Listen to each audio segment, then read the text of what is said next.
the dialogues and all the efforts were to reinforce his basic commitment to the environment, cause of environment. Lastly, I'll only say that next 2 years, India is the COP presidency, and we will work with all of you. I can assure that we will, if human actions have done damage to the world environment, now positive human actions will make a difference and will give a better earth for the future generation. Thank you and welcome again.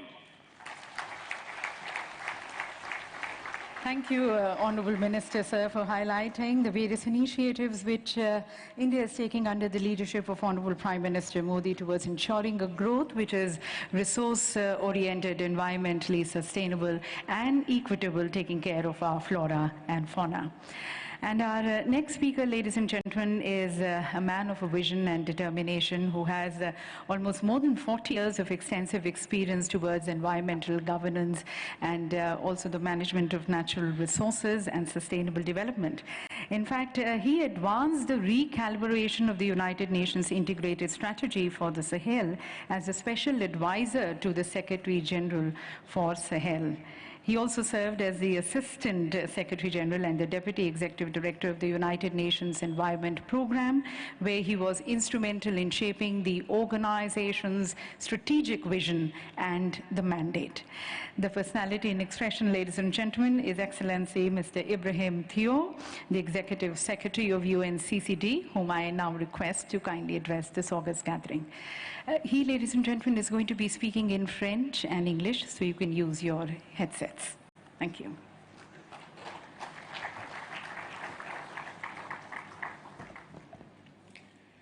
Excellence, Monsieur le Premier Ministre de la République d'Inde, Prime Minister of the Republic of India, Narendra Modi,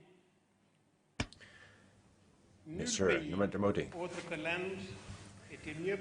No country other than India would have been better placed to host this 14th Conference of the Parties. This conference is a pivotal one, for it is taking place at the Silver Jubilee celebration to the United Nations Convention to Combat Desertification, and it is also placed with a view to the 2050 horizon. India, this incredible country, is the junction between tradition arising from rich civilizations and modernity, characterized by innovative technological progress, the information superhighways, the wonder of Bollywood, Bangalore, or even the plans for intelligent cities in Chandigarh, Nagpur, or Pondicherry. India is a country of diversity, a country with many facets. It is just as much a country of biodiversity as it is a country with arid land. It is just as much a country of resilience as a country that refuses to accept defeats.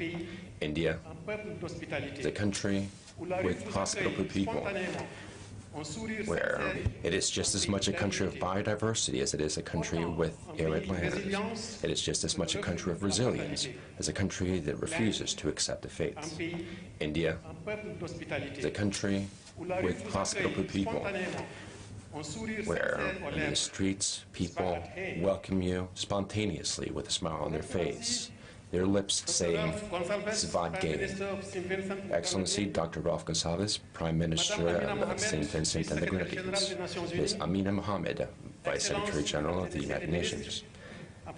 Ministers, in particular, the Chair of the COP13, Your Excellency Jean Violon, Minister from China, distinguished heads of agencies represented here this morning, in particular, the Administrator of the United Nations Development Program, the Executive Director for the United Nations Development Program, the Executive Director of the Global Environment Facility, the Executive Director of the Green Climate Fund, my dear colleague, Executive Secretary of the Convention of Biological Diversity, Mr. Ovais Ahmad, Deputy Executive Secretary of the Convention on Climate, Sir Rene Caster-Salazar, Assistant Director General of the FAO, the UNCCD, dear colleagues from the United Nations, Monsieur le ministre de l'Environnement et Forêt, Distinguished Minister of the Environment, Forest and Climate Change of India, Prakash Javadekar, Mr. Prakash merci Javadekar, avec votre équipe. thank you for being here with your team and for being such a hospitable host. 8500 participants. We have, through your hospitality, welcomed over 1,500 participants, and never before has a COP for the UNCCD hosted as many delegates and world leaders. Ladies and gentlemen, I ask you kindly to join me in expressing our gratitude to the Republic of India.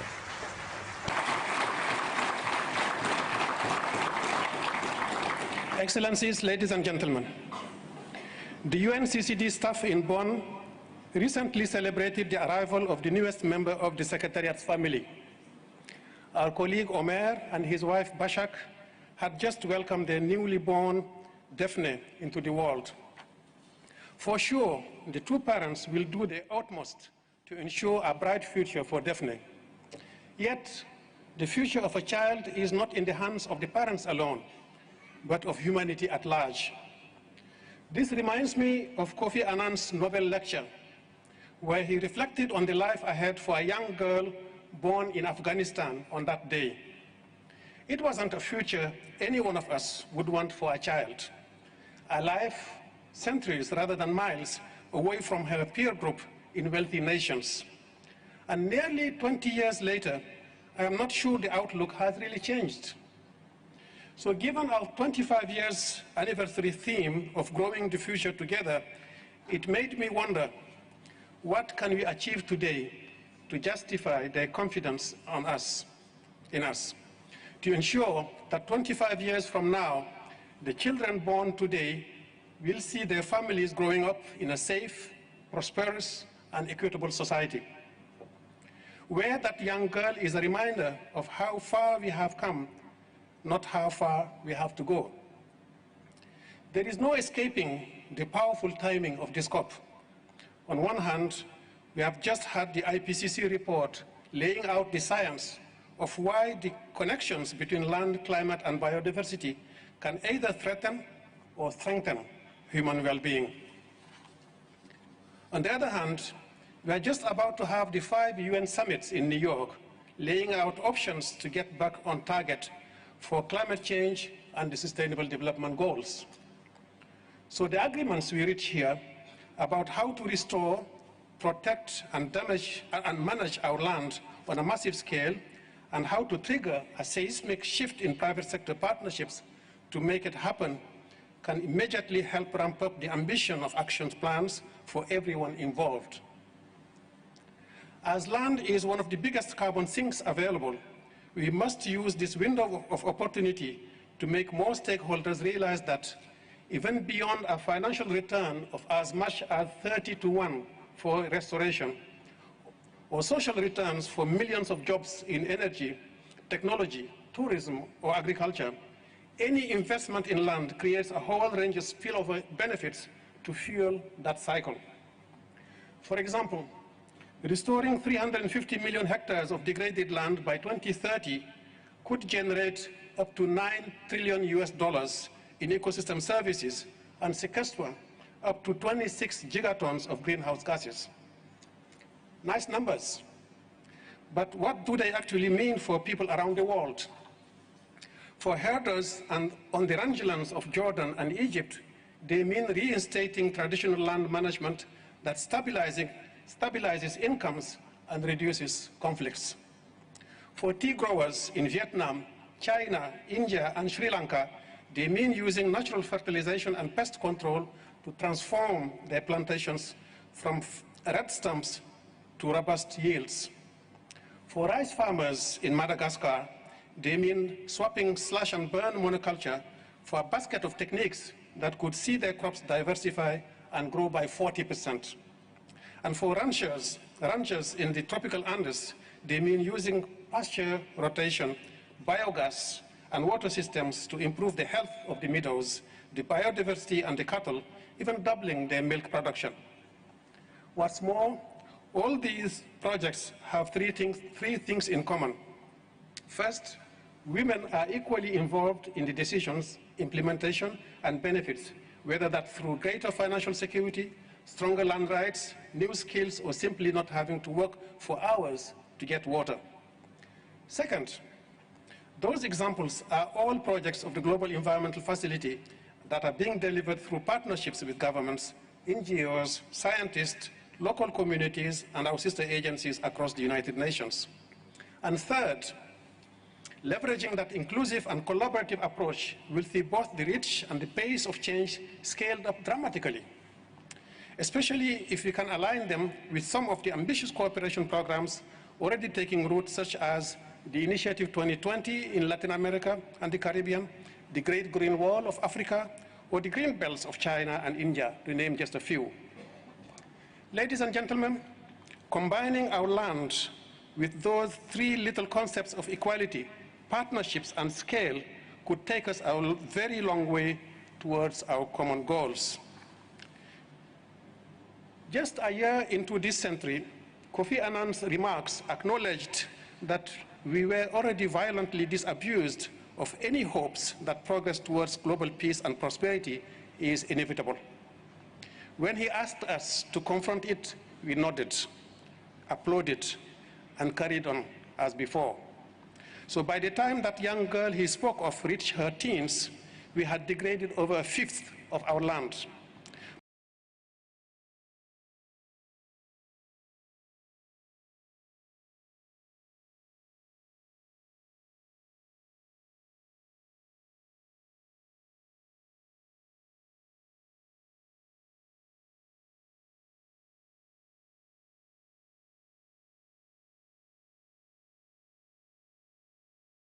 Every minute in the world, I know that each one of you feels the same about someone, somewhere. That we all want to see them growing together in a world where every child has an equal chance, and that every investment in land will unlock opportunities to bring that world closer to reality. Which is why I also know we will ensure this COP makes global peace and prosperity more achievable, if not yet inevitable. Perhaps making it inevitable can be our challenge for next time. Bahut Denavad. Thank you very much.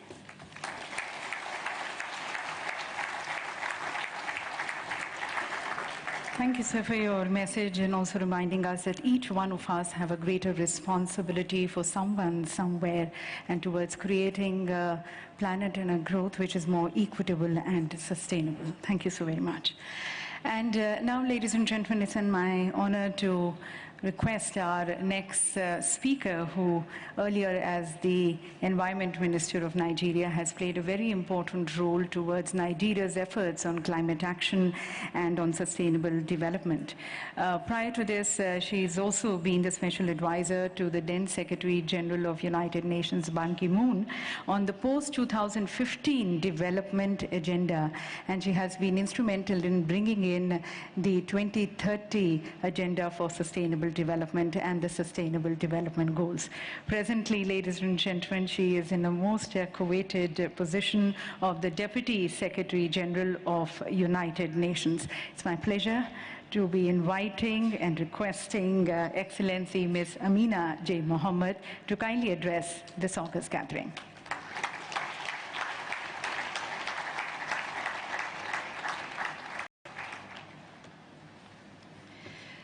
Your Excellency Prime Minister Narendra Modi, Your Excellency Prime Minister Ralph Gonsalves, Excellencies, colleagues, friends, ladies and gentlemen, and special recognition to the young people who would be watching or who are in the audience.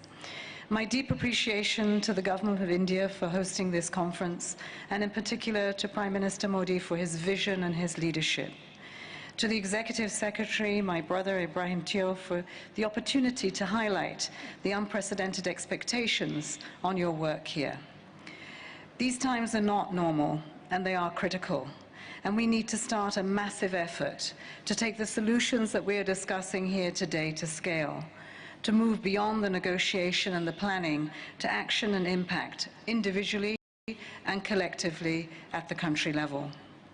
We've already used a third of our time frame to deliver on the 2030 agenda, And we've just 2 weeks to galvanize the urgent action ahead of the summits in New York. And we have the 3 inextricably linked Rio Conventions on land, biodiversity, and climate, which were created to trigger that action, but are still not reaching their full potential. The latest scientific data shows that the massive effort is painfully overdue. A quarter of our greenhouse gas emissions come from land degradation. 1 million species face extinction, threatening ecosystems that provide everything that we eat, we drink, and we breathe. And the lives of half of our people on this planet are affected by desertification, land degradation, and drought.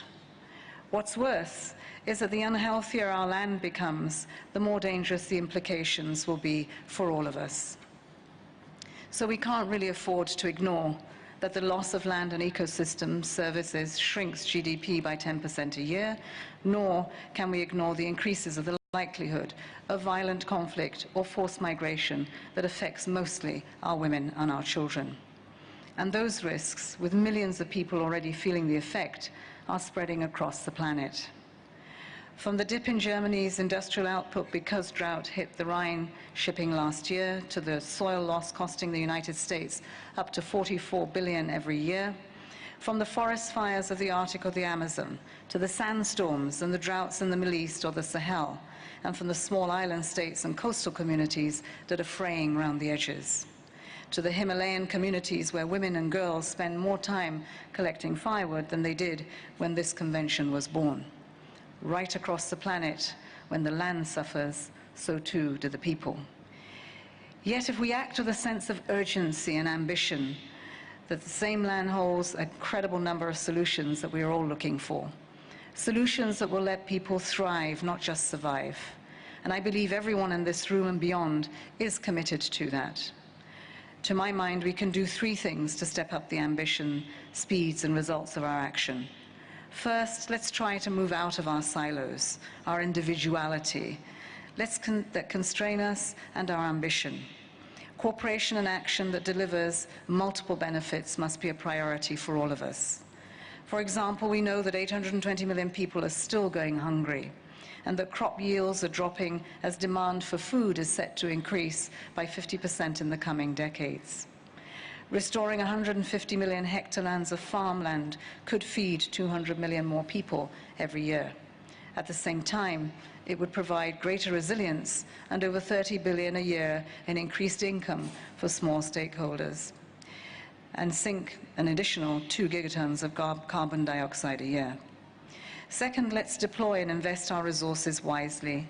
A few days ago, the UN Global Compact and the Italian energy company Enel announced the first general-purpose bond linked to the SDGs. It raised $1.5 billion. That means it was 3 times oversubscribed. It certainly signals a strong demand, and we should encourage more companies to follow suit. It is all great news until you realize that land degradation is costing us trillions of dollars every year and adding to the very emission problem the bond is trying to solve. We must make the investments in this land degradation, particularly in our low-income countries, to stop the preventable losses. If we restore the land, we put our investments into nature-based solutions that we know will work, that deliver for UNCCD, but also for the nationally determined contributions under the UNFCCC, and let nature and biodiversity flourish. The third, build more innovative partnerships to scale up the impact of individual and collective action. Look at the tea growers the Executive Secretary just mentioned. They are expanding restoration techniques. In India, over 500,000 tea workers are working with Trustia to transform their farms and their futures.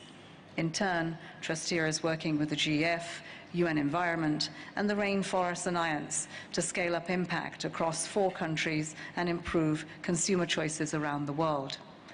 While land restoration and increased yields are contributing to national commitments on poverty, biodiversity, and climate change, it's exactly the kind of homegrown, joined-up thinking that has allowed our host country to be one of the world's fastest-growing economies and still slash poverty by over 40%. It's a very concrete demonstration of why, if you act, You don't have to choose between social, economic, and environmental progress.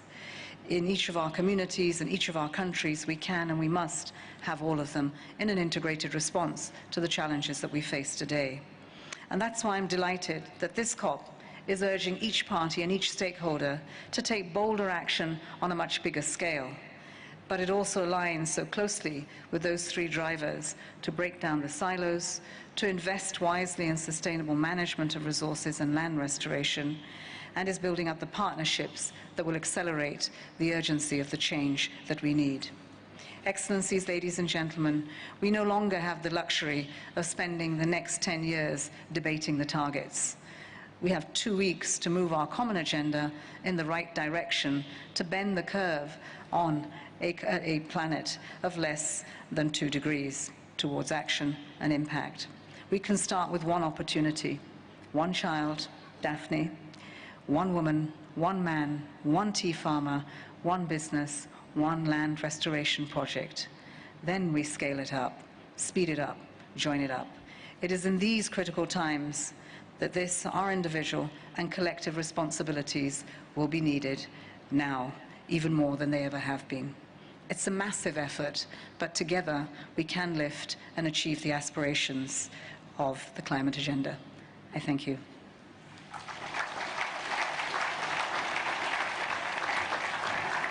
Thank you, ma'am, for your message and giving a clarion call to everyone that it is time to actually convert our ideas into action and intent into impact. And even small steps are going to be making a huge difference. We need to come together, collaborate, and build partnerships.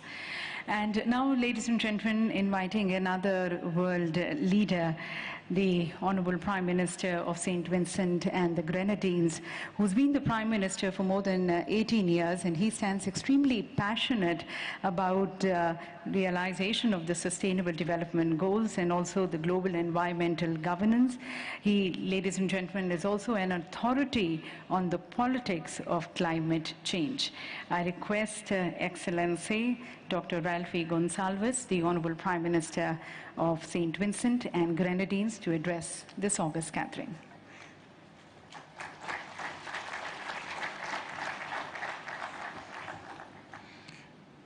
Madam Chairperson, my dear friend, the distinguished Prime Minister of India, our sister Amina from the United Nations, our brother Ibrahim from the UNCCD, our Minister of the Environment and Climate Change from India, other distinguished ladies and gentlemen. I first of all would like to say how happy I am to be here in India. I also want to indicate, just in case you think that someone who is Prime Minister for 19 years runs some dictatorship, that we have elections every 5 years. And I've just been winning them.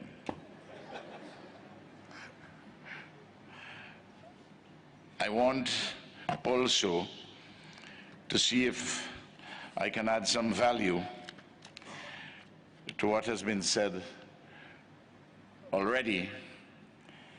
And accordingly, I want to adopt and call my own the speeches which have all been made here this morning. Very informative, very interesting, and very forward-looking speeches. And since I adopt all the speeches and call them my own, I should simply sit down. But I've come all the way from the Caribbean, so you expect me to say something a little more. Desertification has been authoritatively identified as the greatest environmental challenge of our time. And climate change is making it far worse. Both climatic variations and human activities have caused, engendered, or facilitated land degradation in arid, semi-arid, and dry subhumid areas, which in turn have resulted in extraordinary misery, human suffering, and extreme poverty. The veritable two horsemen of the apocalypse, land degradation and climate change, undoubtedly pose an existential threat to humanity, civilized life and living. The science in these respects definitively and unanswerably details the contours and more of this existential threat and its potentially dire consequences. Yet, the collective responses of nation states globally have not measured up adequately or sufficiently to the enormous tasks at hand so as to obviate disaster. Accordingly, this Conference of Parties, COP14, convened under the aegis of the United Nations Convention to Combat Desertification, is a seminal staging post in humanity's quest for a better and sustainable condition of our lives, living, and production. I want to thank the Executive Secretary of UNCCD, my friend Ibrahim, for inviting me here, and who is doing a fantastic job. And we owe him a tremendous debt of gratitude. India, glorious India, the home of a magnificent civilization of nobility, legitimacy, and authenticity, which strives for a better world for all humanity, and which now hosts this gathering of the convention's participants, provides the context, the backdrop, and wise leadership to frame COP14 as path-breaking, as epoch-making, in the arresting of land degradation, the sequestration of carbon, the rollback of global warming, and the slowdown and reversal of the ravages of anthropogenic climate change, in accord with at least the internationally agreed goals and targets. If we have come to India just to do the usual talking, I think we would have been not making the best use of our time. We heard the tremendous work which is being done in India by the government of Prime Minister Modi in relation to the issues under consideration at this conference, that we, each of us, individually and collectively, must resolve ahead of UNGA and all the assessments which will take in place. We must resolve to make this COP14 path-breaking and epoch-making. Each of us, we must reflect and come to that conclusion. And even if you have governments and organizations which are not as enthused as you may be, please be patient and be calm, with them, but nevertheless prod them with urgency, because these times are perilous. The presence of our dear friend, the distinguished Prime Minister Modi, fortifies our hope that our future will not be desecrated, that our present will not become enveloped in a debilitating learned helplessness, inertia, and stasis. It is remarkable that India, the largest democracy in the world, works hand in hand with St. Vincent and the Grenadines, which is one of the smallest democracies in the world, and where some countries are inclined towards nativism and unilateralism, India reaches out. And in addition to what it is doing internally, it is making an important difference globally. And I want to thank Prime Minister Modi for his remarkable work in both respects.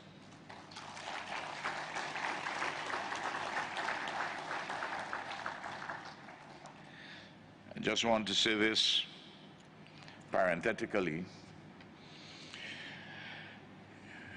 You're probably aware that St. Vincent and the Grenadines has become the smallest country ever to win the right at the General Assembly to sit on the Security Council, the United Nations. And I want to thank the Prime Minister for the tremendous support that India gave to our campaign. And we will begin sitting from January the 1st next year until the end of 2021. And we intend to use our position on the Security Council to address the security consequences of climate change and land degradation. The trilogy of international conventions focusing respectively on biodiversity, land degradation, and climate change ought always to be viewed as an integrated whole, since each is inextricably connected with the others. And since we want to make this conference epoch-making and path-breaking, we have to be truthful and honest. We have to accept that much of the international community, too often considered UNCCD, despite its seminal importance, as a kind of proverbial unwanted offspring without legitimate paternity and undeserving of proper maintenance. You know, when we create our children, when we make them, the old distinction as to whether you're born in wedlock and out of wedlock no longer exists.